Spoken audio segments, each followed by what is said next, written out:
is lecture number 12, just a continuation of memory interfacing topic. Those who have not seen the previous lectures, let me tell that we are working on a detailed 8051 series. So you can just go and see the previous lectures. For lecture number 12, we'll be working on interfacing of ROM now. In previous lectures of interfacing, we discussed RAM actually. Here we'll be looking on the ROM. Now what is difference we discussed in previous lectures?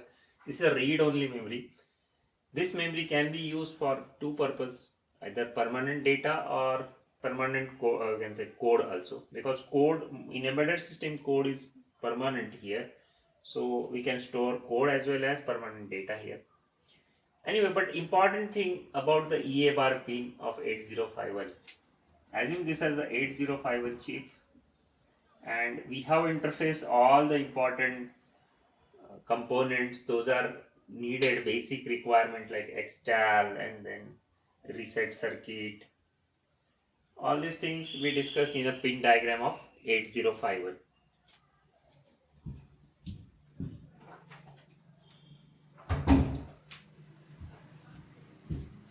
I'm assuming that you know the pin diagram. I'm assuming that you have seen the previous lectures. You know what is latch, what is ALE signal, what is address cum data bus. If you don't know, please go and see the previous lectures. Now, the important thing, the important difference for RAM actually, it's a volatile and we need read and write signals. Those will be interfaced with read-write pins of microcontroller. For ROM, we have read signal is there only, or in some pins chips it is called as OE bar signal. That is to be interfaced with PSEN bar pin of 8051. PSEN bar is a program store enable. But if you want external memory to be interfaced, you need to consider EA bar pin. The most important pin is EA bar. If EA bar is connected to VCC, you are interested in external as well as internal ROM. Let me tell you that internal memory in 8051 is a 4 kilobyte ROM, as we discussed in previous lecture. If this pin is connected to VCC, yes, we are interested in this. Apart from that, we can interface external if needed, external ROM if needed. In this case, I am interfacing 1 kilobyte external. Means this 1K external and internal, I am getting 5 kilobyte here. Okay. Now for addresses, this 4 kilobyte addressing will start from 000 to 0FFH. Now what is this hex address? That you can understand if you see my previous lecture, where I have discussed how that 16-bit address can we need to write in hex so that we can write in a compact way. So 4 kilobyte internal will be addressed like this, and here we mostly write our program, our interrupt service routines, and sometimes permanent data as well. If we are happy with this, we don't need to interface external ROM, because in microcontroller generally we want a single chip solution, so we don't go for external chips most of the time. But here is a special case I am explaining, that we need to interface 1 kilobyte external. Now that external will be in the range of 100H to 4FH. This is the range if EA bar is connected to VCC. If we connect that EA bar to ground, in that case, we will never use this. Actually, we are entirely accessing the external memory. So what we can say, total range 0002 FFFH 64 kilobyte total range is external. That is another case, but here I am assuming that EA bar is connected to VCC, so I can say that internal 4 kilobyte is also available. Apart from that, external 1 kilobyte that I can fit in this range. Now, how this now how I will interface, what gates I will use, logic gates, so that address will be somewhere in this range. That is important here, that we'll discuss.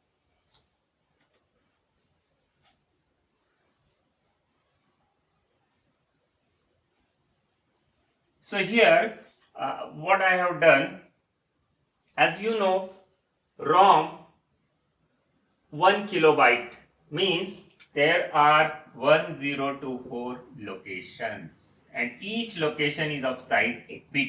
So I can say that this is the first location 8 bit, second, third, all are 8 bit, and total 1024 locations. Approximately 1000. That's why we call it as a 1K. For 1024 location, we need 10 bit address bus. As you see in previous lectures, I have explained this in great detail by 10 bit. So what I will do, this AD0 to AD7 is an address cum data bus. It has two parts, A0 to A7 and D0 to D7. I can separate address and data using the latch. Now to activate the latch, when address comes, ALE signal should be connected to the latch.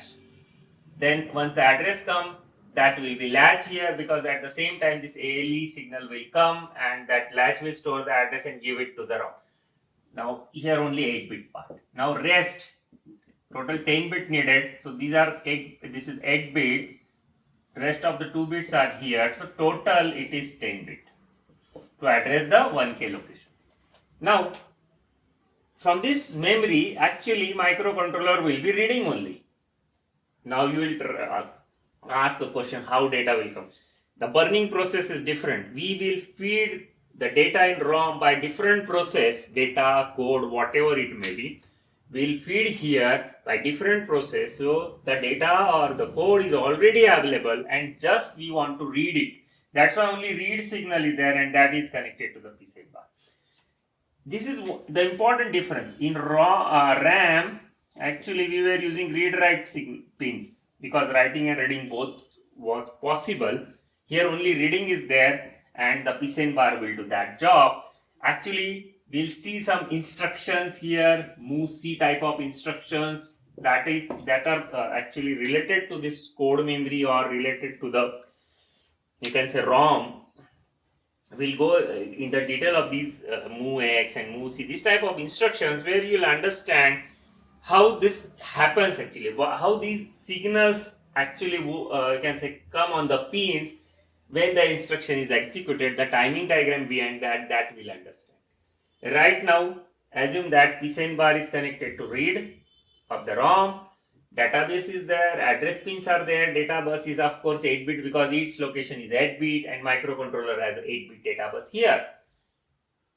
Now the last important part, what about the chip select?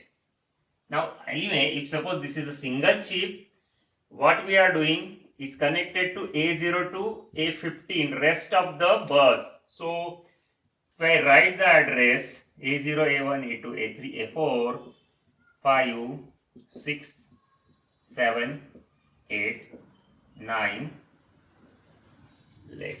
Out of this part is doing the job of location selection because it is a 10 bit bus. Location selection. You can see the previous lecture, you will understand this. So if suppose all pins are 0, and what about this? Look at this. It is responsible for chip select. Now this chip select signal should be low because it is active low. Now when this will go low, if all the inputs of NAND gate are 1, you can go and study the digital electronics. In digital electronics, you will understand that the NAND gate's output will be low if all the inputs are high. So here I will do like this, all are high suppose. So the address, now what will happen? If all these pins are high, this will go 0 and this chip will get selected. And if the rest of the pin carry this, the first location of the chip will get selected. Now what will be the address of the first location? Rather the hex address. I will just remove this dotted. The dotted was just telling what is chip select and what is location select. Now the address is, you can understand, F C00H. Of course, you should know binary to hex converter. Writing an address in binary is a tedious, that's why we are using hex. And suppose all these pins are 1 1 and again these are also 1 1 1. What will happen? Yes, these pins will select a chip and all these pins will select the last location. So the address of last location, I will say 1024th location is FFFFFH. Yes, it fits in that range. If EA bar is high, we discussed that it should fit in 10000 to FFFF. Because prior to that, from 000 to 0FFF, we are assuming internal ROM location. So this is what the window available. Yes, this fits in that window, so it's valid. So in this way you can do the interfacing. Now you can go for problems what we discuss about RAM, like you want 8 kilobyte and available is 4K, what you will do? You can use same decoder logic that you use in RAM, only you will remember that read write signals are not needed, rather PCN bar pin is needed. And yes, you should fit the decoder logic. If your EA bar is high, you should fit whatever the address is in this range only. If EA bar is low, you can fit anywhere from 000 to 000 to 4F accordingly. So rest of the thing will remain same. If you study the RAM problems, you can easily understand the ROM problems. But the difference is this, and window is important. That is what you need to remember. Thanks for watching.